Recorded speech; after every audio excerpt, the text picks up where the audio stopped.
feeling like I'm Akademiks.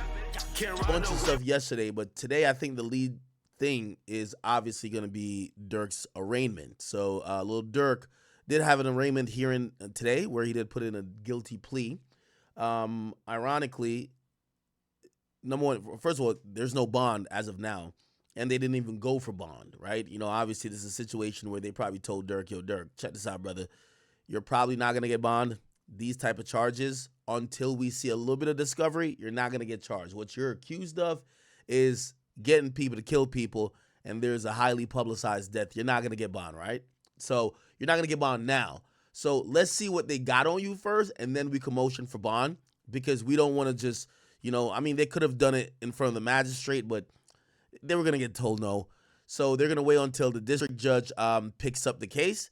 And once the district judge picks up the case, which will be, he's going to have that, not necessarily the first appearance, but the next hearing is going to be the detention hearing. It's going to be with the district judge. It's going to be on the 12th.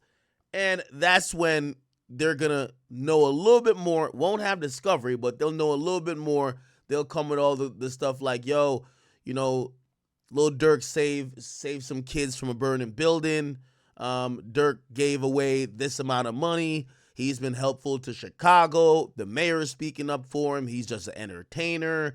He doesn't pose a flight risk. They're probably going to come with some things, preemptively to kind of like, there's a detention here. And actually, we'll just get into it now, I guess, right? So first and foremost, I think I've told you a million times, if you guys do care about the documents that we review on stream, the academy.blog, you guys could go here and get all the documents that I'm using for stream. You can get it yourself to review for whatever reason. Okay, I've seen, by the way, a bunch of YouTubers kind of use this to make their own videos, and salute to y'all.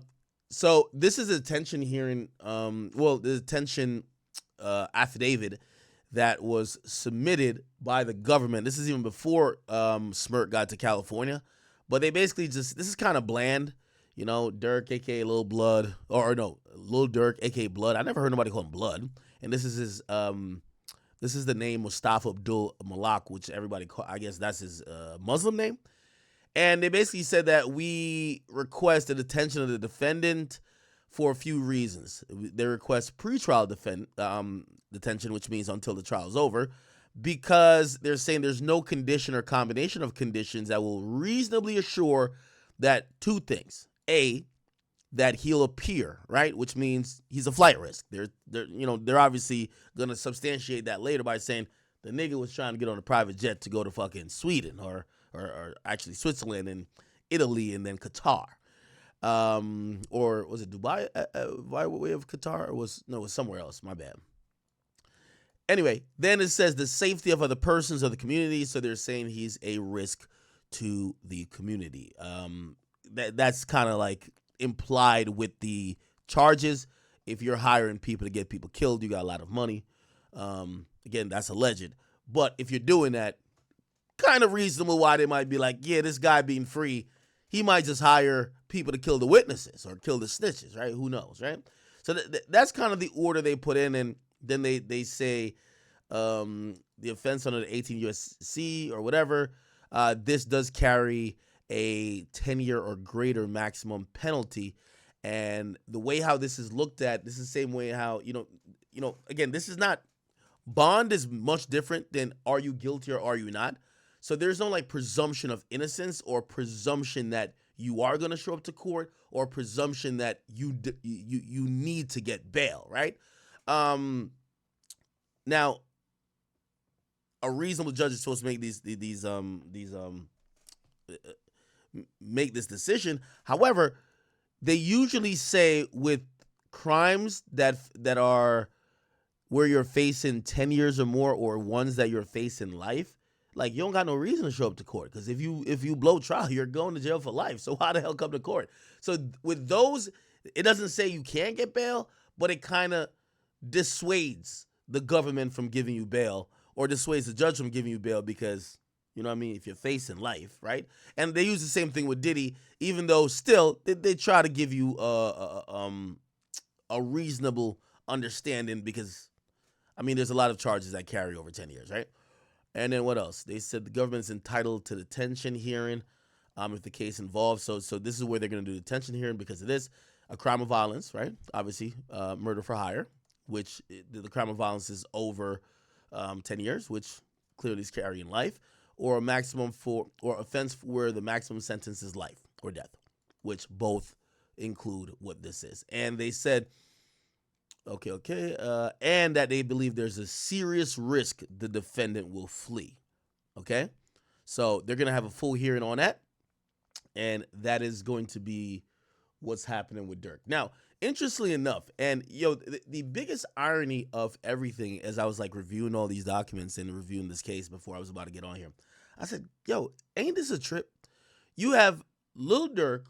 Let's go back in the timeline of things, right? Lil Durk and NBA Youngboy basically have like a feud, right? And that feud is kind of multifaceted, but parts of it comes with allegedly Youngboy's ex with King Von. What ends up happening is that Quando seemingly takes that feud into his own hands, kind of steps up a bit for Youngboy, who then becomes on house arrest. They kind of exchange words. Again, this is kind of still over a girl, but not really. Now it's about men and their ego. Then we all seen what happened at the, at the hookah place in Atlanta where King Von was shot and killed. I don't got to pull that video up. And from there, everybody's telling Dirk, go slide. You have basically Youngboy who's rapping, yo, clean up on Al O. They're taunting the fact that King Von got killed. You have Quando Rondo drops a song called End of Story. You have Lil Tim basically saying, yo, he just wrote a pussy nigga off the list, right? Lil Tim.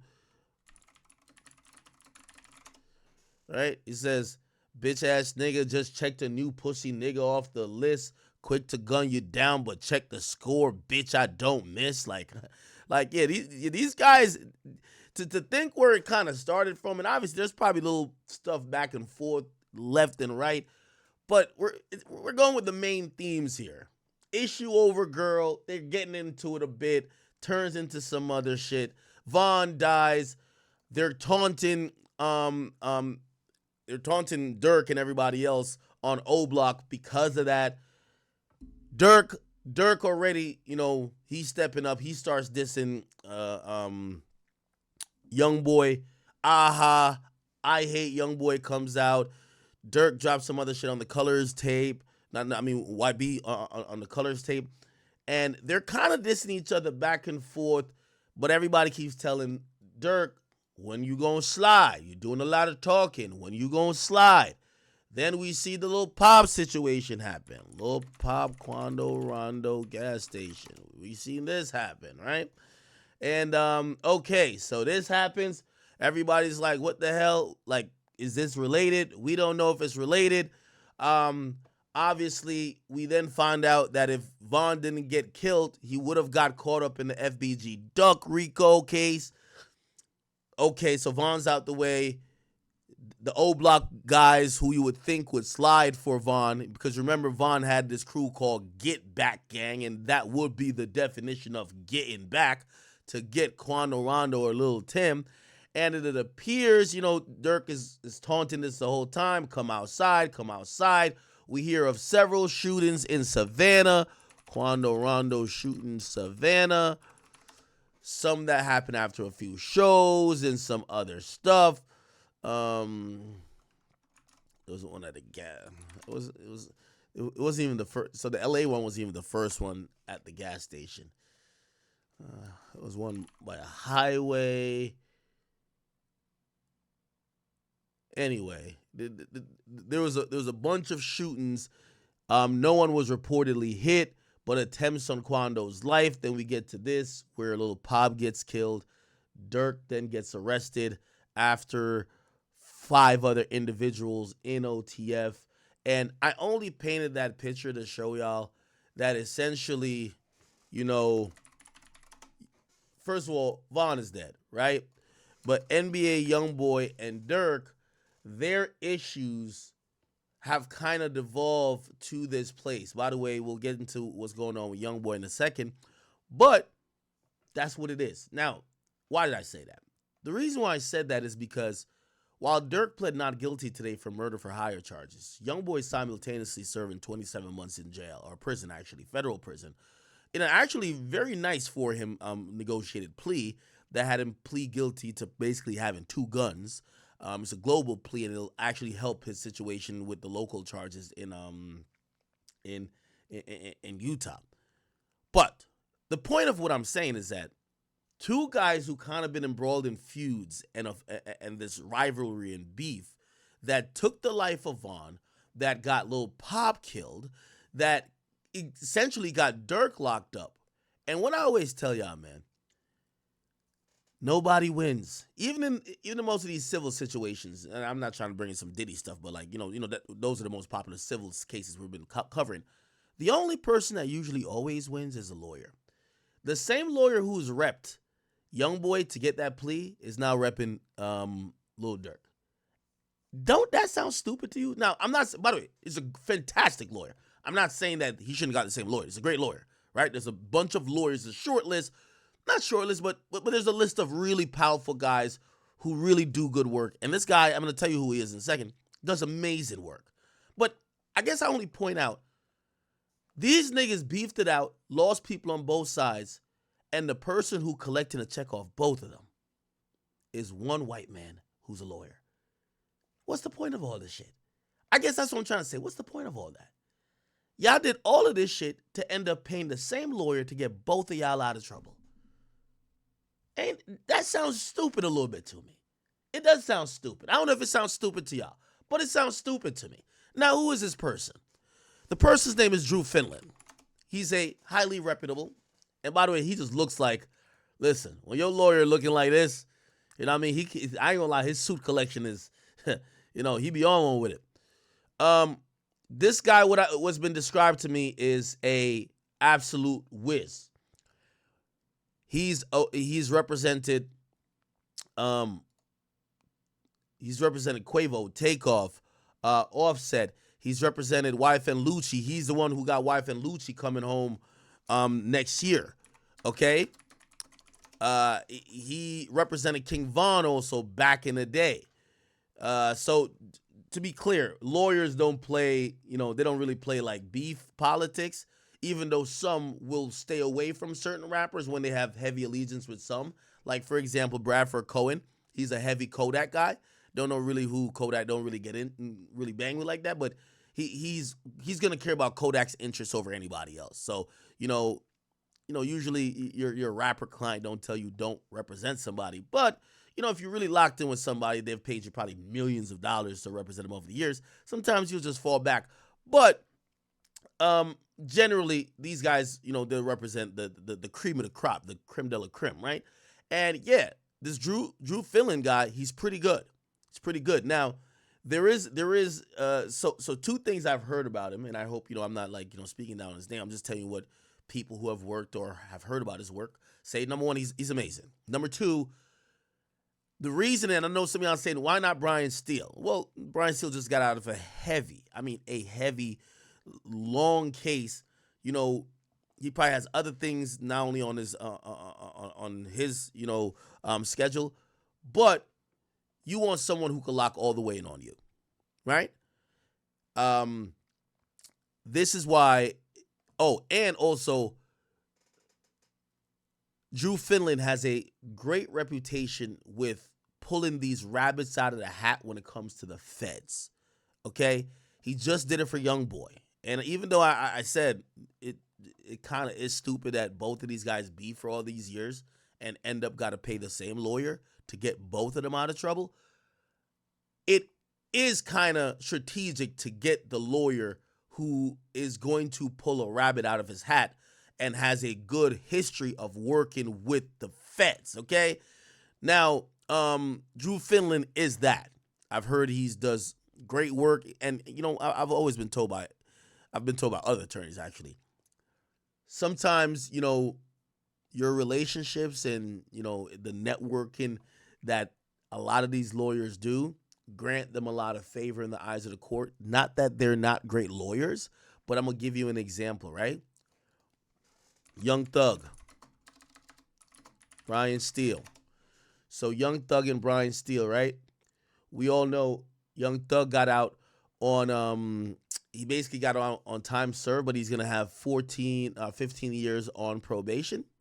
And what's interesting, because remember the state was suggesting he get 45 years, get everything taken in terms of forfeiture, but a very favorable plea happened for Thug, right? Now, that was a ballsy call to go in front of, the judge on a non-negotiated plea. The judge could have said anything. Why? And again, I'm not saying I know this as a fact, but let's just think outside the box. Why do you, even though Brian Steele said he was down to go to all the way, he said Young Thug was down to take the chance, but why do you think they might have a decent chance going into that situation? Look at this, chat. So the judge, Paige Whitaker, which, you know what I mean? According to Atlanta, they say she got an N-word pass till Black History Month, so she could say nigga until February. But here's this interesting thing, right? Paige Whitaker, right? She's a judge.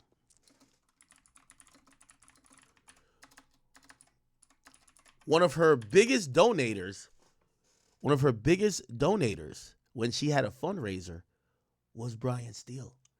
Do you get what I'm saying? This kind of shows you the other side of, like, not only this happens in politics, but it happens in law too, right? And by the way, she had disclosed this as well, right? And the only reason why she was allowed to stay on the case is that Brian Steele, there's an acceptable amount. He donated like $2,000. It wasn't like that much, right? Let me see if I can find it. Because at first they wanted. Here we go. Where is it? Paige Whitaker. I'm pretty sure it's Paige Whitaker. I want to make sure I'm right. No. Hold on. Is it this? Okay, here we go. Oh my God, they're hating like a motherfucker. All right. Okay, anyway. Brian Steele had sponsored a fundraiser. Like, when you're sponsoring fundraisers for the judge, like, come on, you think the judge gonna violate you, man? You get what I'm saying? Like, Brian Steele sponsored a fundraiser for the judge re-election campaign. You get what I'm saying? And the reason why, again, it wasn't conflict of interest, nor was it something that she would have to recuse herself, is because there was a limit. I think it was $2,000. Let me see if I could go look at it. Paige Whitaker donation list.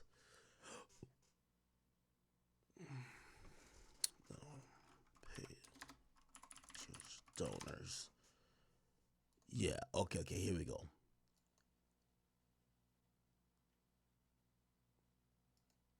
Hold on. So it'll take a second to load. Okay, this site is ass. Okay, here we go. And it shows it right here. These are all the donations, campaign reports. And then when you look into Brian Steele. Okay, how can I gotta find Brian Steele. Okay. Can I just sort on cash amount?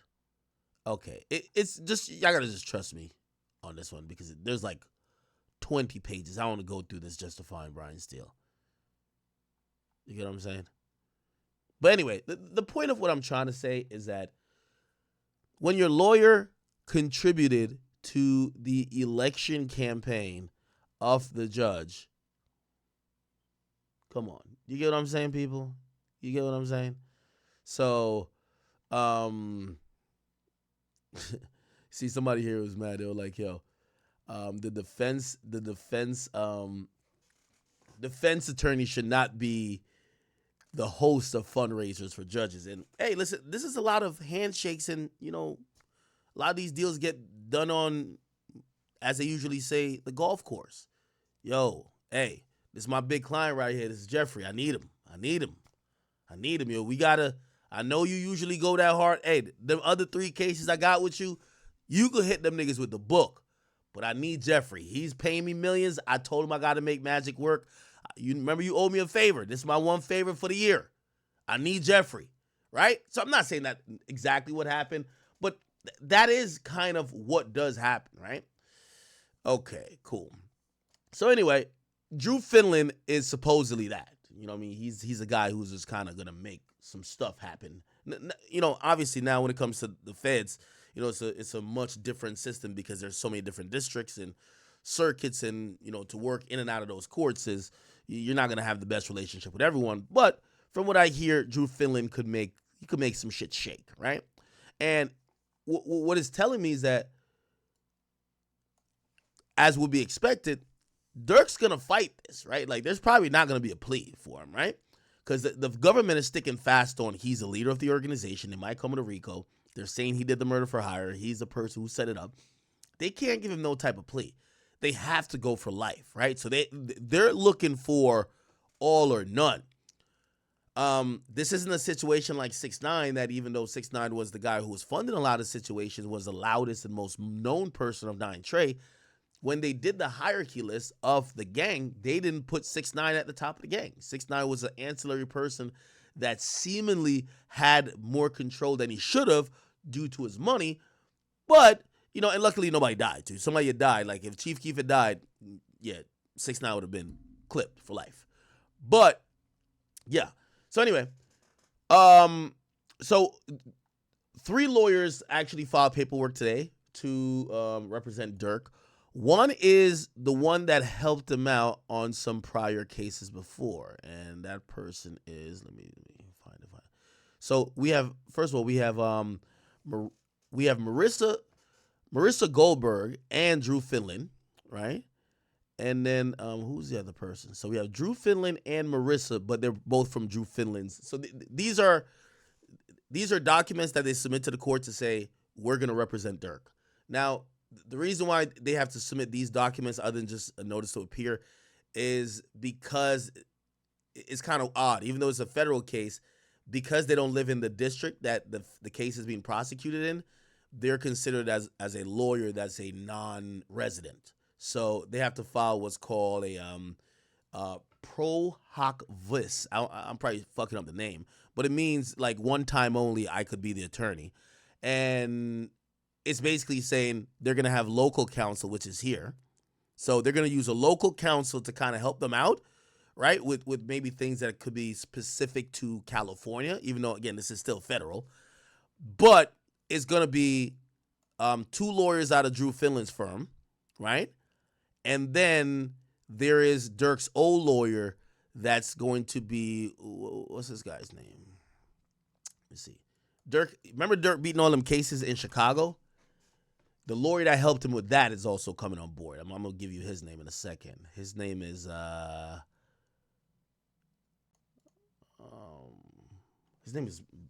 on.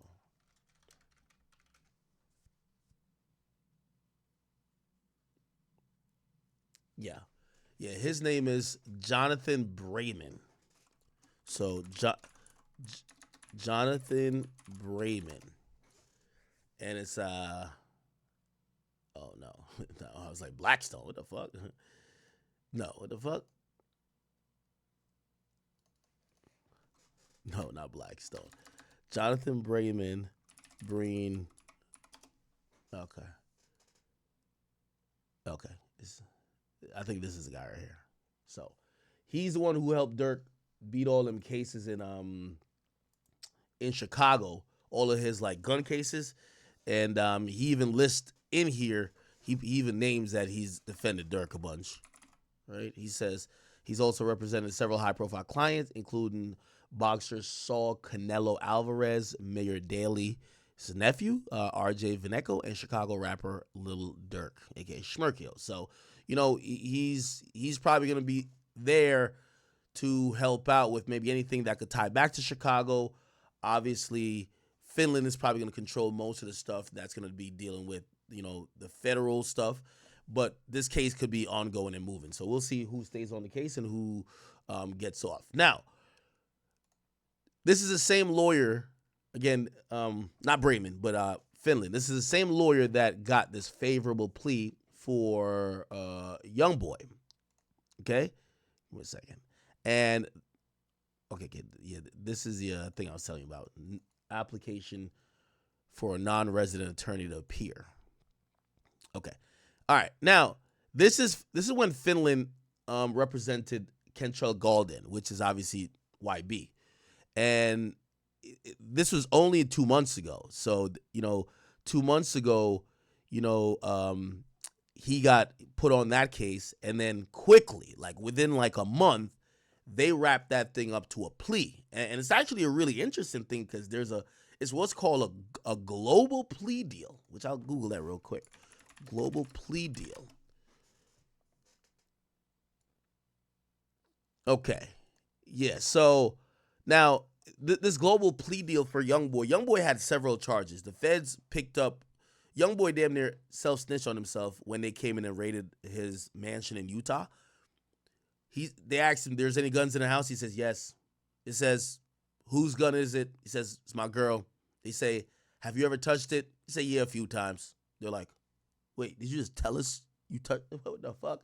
So he admitted to having possession of that gun, which, number one, he was already on house arrest for the possession of another gun. So you definitely not supposed to have a gun. But anyway, he just said he had it. So they gave him another charge for that. So they gave him another gun charge for that. And we all know about the Louisiana one from the one when he was shooting the music video from a long time ago. Then he caught another gun charge up in California when he was doing a dash in the Maybach, and then hopped out the car and ran from the police dog. That one got dismissed. He beat the state with that. He beat the case, or not the state, he beat the feds with that. But he still had the Louisiana one going where they've been fighting over the admissibility of the memory card. And then he caught this other gun charge by being up in the mansion in Utah. And then there's a whole prescription drug thing that is statewide. The global plea actually solves damn near about all of them, where he basically had Drew Finland come up there or get on the case, negotiate between Louisiana, Utah to have the case move, his first gun case move from Louisiana to Utah. Utah took both gun cases. He pled guilty for both of them, and also part of the time served supposedly is going to help his state stuff, which is kind of odd. Usually they're kind of different, but we're going to see how that kind of gets adjudicated, or at least how it gets listed in court documents. Regardless, chat, don't I sound like a lawyer? God damn it, man, I'm good. Regardless, this Youngboy had to, file like this basically a statement, which is him admitting guilt and basically confirm his acceptance of this kind of global plea deal. So this is what it is. You'll see at the bottom of the document, you're going to see defendant's lawyer, which is going to be Drew Finland. Wait, hold on. No, not this. Sorry. Wait, what the heck? No, wait. All right. Oh, okay, here. Yeah. The attorneys for defendant. Yeah.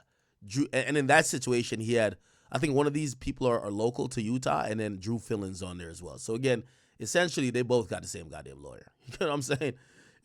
Yo, Drew Finland is just like, yo, I love when y'all rappers beef. Y'all both just pay me. Oh, by the way, he represented YFN Lucci.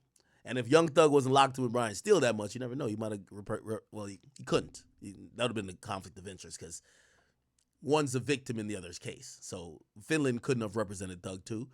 But I could imagine Finland's over here just licking his chops. Like, he's probably having it. Yo, he's having his bread buttered on both sides. Keep beefing, y'all dumbass niggas. When you go to jail, I get you out. When you go to jail, I get you out. I get any of y'all out. Just keep beefing. Keep paying me, though, okay? That's the finesse, ain't it? Okay, anyway, this was that deal, and, Youngboy admitted, I had the guns. Yeah, they were doing this. I know that I could be sentenced to 10 years. I know I could pay $250,000. Yeah, and then the details of the deal, right? So plead guilty of this stipulated sentence. He says he'll take time served, no time, 27 months, right? Credit for time served back to May 10th. Oh, okay. So actually he's 7 months in now. 5, 6. No, he's 6 months in now. So he got 21 more months to go. So Youngboy got 21 months to go. Wait, let's do quick math on when Youngboy's getting out because it's 85% in the feds. So 27 months times 0.85. So he got to do 23 months in jail. He's already done 6 months. We're giving him the time served. So he's done, no, not 6 months. Is it 6? Yeah, 6. He's done 6 months. So he has 16 months left. What's 16 months from now? Let me just use Google AI. When is 16 months from now? Yeah. It's looking like around this time. So we're thinking about March. And even then, it's probably going to be a little bit earlier because I'm pretty sure they're probably going to, you're paying the best lawyers. They're probably going to appeal it a little bit more. And I'm going to tell you why they're going to appeal it more. And I'll look through the appellate thing to see if they have. YB's team is going to appeal it more to see if they'll count some of the house arrests or some of the other detainment time because he's been locked up for a while. Remember, they're only counting from May. That's where you go on appeal to have them count more that you could get out sooner. So this is like worst case possible. He's out in 2026, which means technically I'm thinking maybe December. So next year, December, YB's out. You get what I'm saying? Or if they do halfway house, it's going to be 6 months before, but like, do they do halfway house on 27 months? Okay, if that's the thing, he'll be out 6 months before that. It'll be 10 months. Or sometimes they'll do 3 months halfway house, right? Yeah. Let's do 13.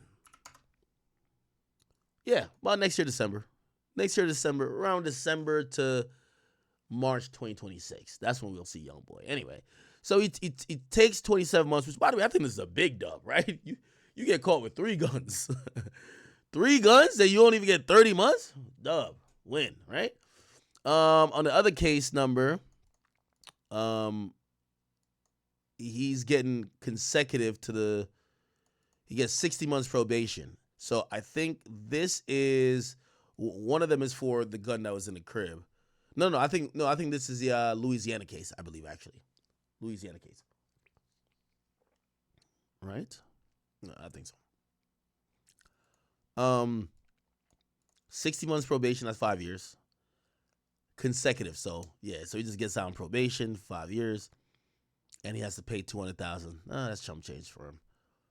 All right, and then he agrees to whatever his conduct, just saying that he needs to chill the fuck out. Oh, he does appeal, so he appeals that he can't appeal the waiver, but he could appeal his, not the sentence, but he could appeal the time served though. So that's gonna be an appeal. I expect to see soon. Okay, and then forfeiture, whatever. He has to give up the guns. That makes sense, right? This is the one that I believe from Louisiana. This is the one they found in the house of Utah. And yeah. And then hold on.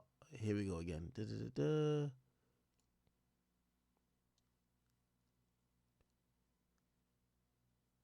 Okay.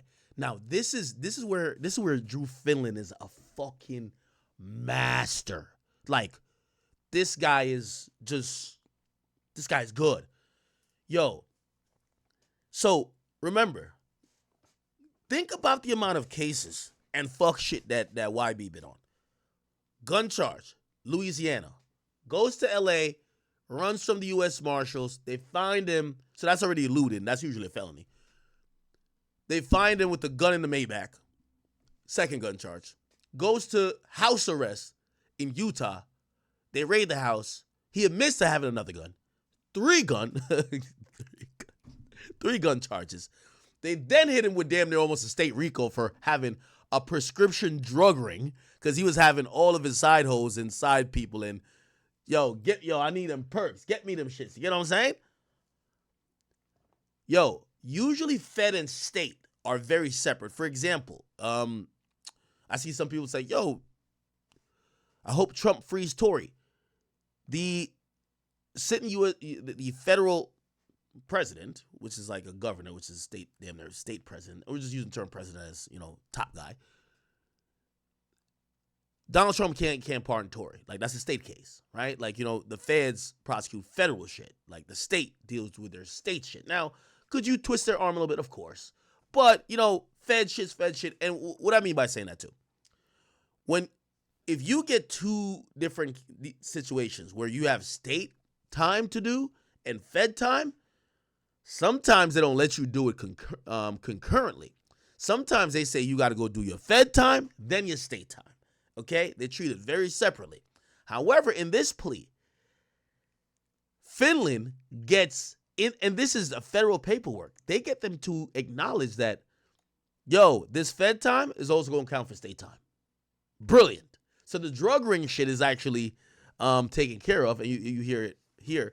I understand and agree that this plea is solely between me and the United States attorney for the District of Utah and does not bind any of the federal, state, or local prosecuting, administrative, regulatory authorities. However, it's a joint understanding of the parties that my outstanding state case will be resolved as follows. Look, this is a case with the drug ring shit. It will be dismissed after the sentencing, and they move the drug case, I think, to district court. So the feds just took the case from the state rather than having two different separated things. I will enter guilty, blah, blah, blah, and I will be sentenced to time served for the fine of this. And I ask, okay, all right. I'm 24. Wait, Youngboy only has an 8th grade education? Made it pretty far. Can't lie. Is how Kencho signs his name? I bet. Okay. Anyway, same lawyer. I guess I did all that to say same lawyer, right? I do think that Dirk has a fighting shot here. Obviously, also, that's another thing they say about Finland. Finland's the plea guy. Him and Sado. Like, they going to get you a nice-ass plea. I don't think, this is obviously not a plea situation, right? So, he's going to have to fight it, but he could probably try to make some magic work for Dirk. We'll see. We will see. We did get an update, and apparently this is a new picture. So OTF Didi's is supposedly currently, well, not supposedly, he's locked up, and apparently looked like he's having a good old time. He ain't that bothered, This is the first image of OTF Didi that we have gotten, and looks like, shit, he might be locked up, but you ain't breaking his spirits, He's like, fuck them other niggas, right? I get it, man. I get it. Yo, what's good to y'all? What's good with y'all? All right. So, yeah, that's OTF Didi. But, yeah, interesting. I just found it mad interesting that, and by the way, he's been held at MDC Los Angeles. This is where Dirk is going to be spending his time for the next few years. Okay? Let me see. Let's look at it from the outside. Ooh, ugly looking ass building, eh? Damn. So this is FDC Los Angeles. And Dirk is somewhere here. I'll try to see if I can find out what's the conditions that he's, we obviously know Diddy's in like a special wing. They got extra cameras on him. Niggas is fighting to make his bed. We'll see what Dirk and Schmerkio got going on. Matter of fact, let me look it up. MDC Los Angeles menu. Let's look at the food menu. Let's see what Schmerkio is a Muslim, right?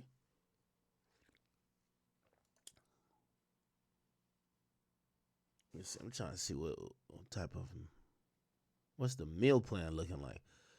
Okay, this is the commissary list. Okay, got some stamps. Got some electronics. Ooh, Skull Candy headphones? Oh, that's fire.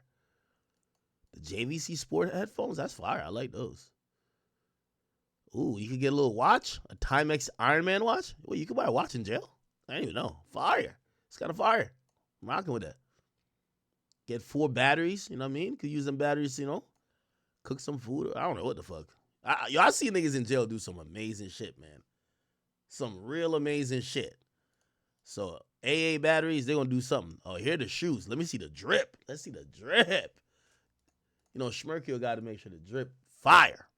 Got the Reeboks Classics. What? The Nike Fly. Nah, maybe that's the Nike Air Precision 2. I don't know how these shits look. Let me Google it. Are these fire?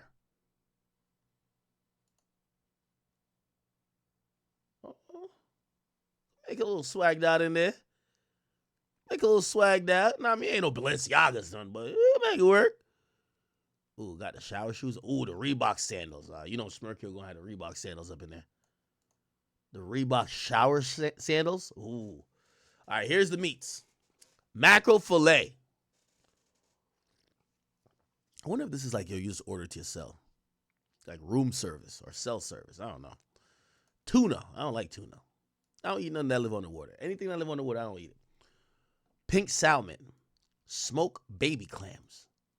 Chicken pouch. What the hell is that? Chicken pouch? What's that? Shredded beef pouch. Turkey sticks. Beef sausage. Halal. What does that mean?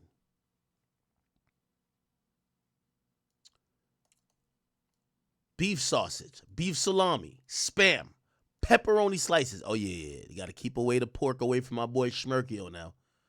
You don't fuck with that. Hot snack sticks. Okay. Granola bar fruit. Deluxe trail mix. Raw almonds. Salted cashews. Shit. Corn nuts Cool Ranch. Corn nuts. Okay. Honey peanuts. Ooh, honey roasted peanuts? I like those. Salted peanuts. Okay. What if you get this all time of day? That's fire. Butterscotch candy. Oh, this ain't that bad. Now, granted, this is like this is not their regular menu. This is just stuff you could buy on, I guess, from the commissary store or list. I don't know. Okay. Got to get some dental floss in there. Mouthwash. Cotton swabs. Toenail clippers. Okay. Can't you turn a toenail clipper into a shank? Fingernail clipper. A mirror. You could definitely turn a mirror into a shank. A body puff? What the hell is that? Deodorant. Okay. All right. Does Dirk wear glasses? Reading glasses. Greeting cards. You can get Mother's Day stuff. T-shirts. You can cop some stuff. It's going to be gray. Sweatshirts going to be gray. Sweatpants gray. Shorts gray. Okay. You get a writing tablet. Okay. They got a bunch of stuff in here, man. I ain't gonna lie. They got a bunch of stuff in there. Legal activities. Nah, here we go. This is the orientation handbook. They give you an orientation of jail? What the hell going on out here? Hell no, I be tight as fuck. I show up to jail, niggas give me a pamphlet. Introduction. Welcome to the MDC. What the fuck? Don't tell me welcome. Get out of here. The purpose of this booklet is to provide you with general information about the MDC Los Angeles, as well as program and activities available here. It's not a specific guide to the detailed policies of the Bureau of Prisons. Rather, the material in this handbook will help new inmates more quickly understand what they'll be encountering when they enter prison, and hopefully assist them in their initial adjustment to incarceration. The information contained in this handbook is current to the date of the publication. Take the time to thoroughly read the handbook contents and ask questions to ensure your understanding of the rules and regulations. Okay, let's see. The staff, we got the warden. He's a chief executive officer who's responsible for the total operation. Okay? All right, bet. So we got the associate warden programs, discipline, I can't speak. Discipline hearing officer, captain. Okay, fuck all that. So there's 9 general population housing units in MDC. Obviously, we're thinking that he's not going to be in general population until for a while. You know what I mean? He's a new inmate. He just got arrested. He's a high-profile guy. You don't throw him into GP initially, right? I would think. A housing unit is a self-contained inmate living area that includes both housing sections and an office space for unit staff. Housing units are divided into 3 unit teams: Unit 1, Unit 2, Unit 3. All right, man, let me watch a video on this shit, man. I ain't got time for it, bro. All this reading, man. MDC Los Angeles. Okay. Oh. But anyways, we're going to take a trip in a prison from FCI near the roller coaster. Hold on. Oh, this is how it looks inside? Good evening. An MDC officer who thought he was going to check on a fight walked into a fight for his life. Video shows that corrections officer fending off 4 inmates who were trying to beat him up and take his radio to keep him from calling for help. News 13's Chris McKee has that video. Chris? Dina, just this all happened in an MDC cell block around Thanksgiving. Union leaders tell us this corrections officer could have been killed, but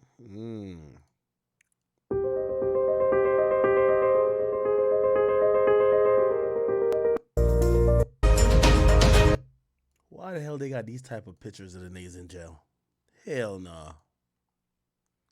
Do they force you to cut your like hair in jail and shit or nah?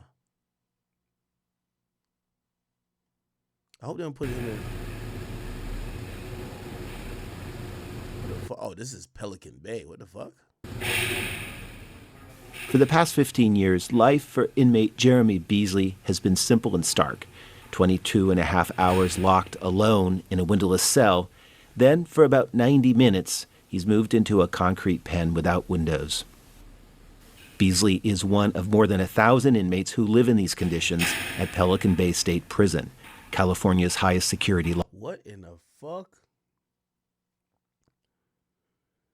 You ever watch them little shows y'all watch about like all the drama in jail? They ain't the real jail. This the real jail, nigga. Nigga, I don't hate nobody to do something to them to get to go in there. I don't hate nobody that much. I ain't gonna lie. Lockup. What the fuck?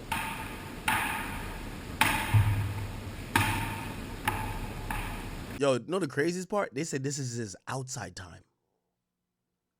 He probably could only look up.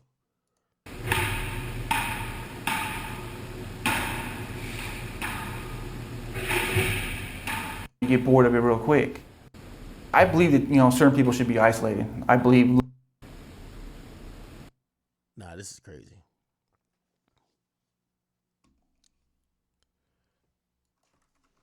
Inside MDC Los Angeles. This shit crazy. Okay, here we go.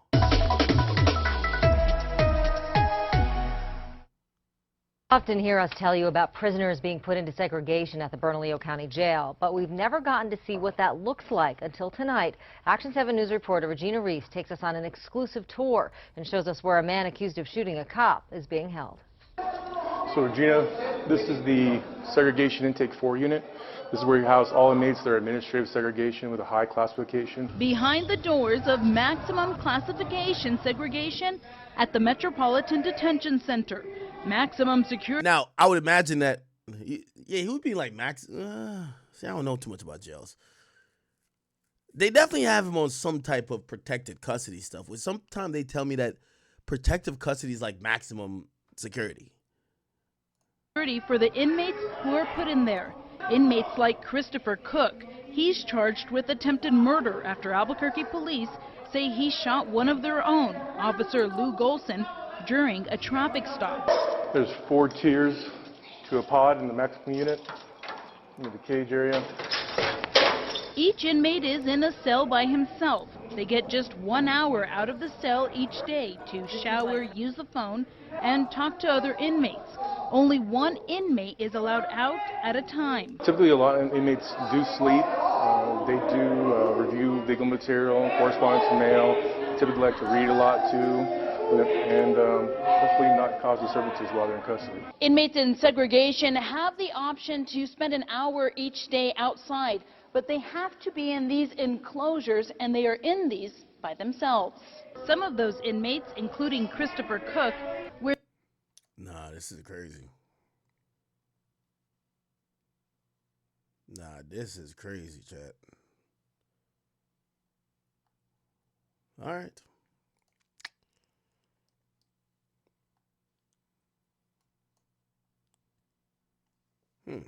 I wonder if Dirk could see like his family and shit. Yo, so I seen one of his baby moms. I don't know which one this is. Y'all tell me which one this is.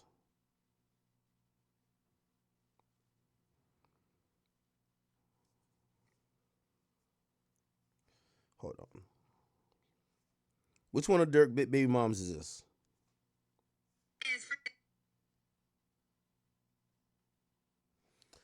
There's one of Dirk baby moms named Tyvana.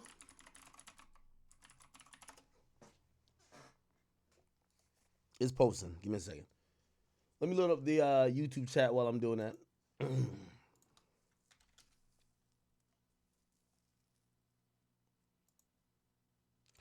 By the way, I've been thinking about it more and more. Did you think that I actually believe Dirk knew this was coming?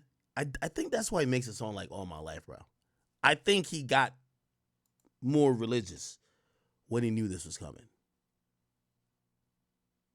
Not saying that him being religious was fake, but I think he knew it was coming. Okay, did it post yet? Still ain't posted? What the fuck? Give me 1 second. Yeah, once I heard all my life, all my life.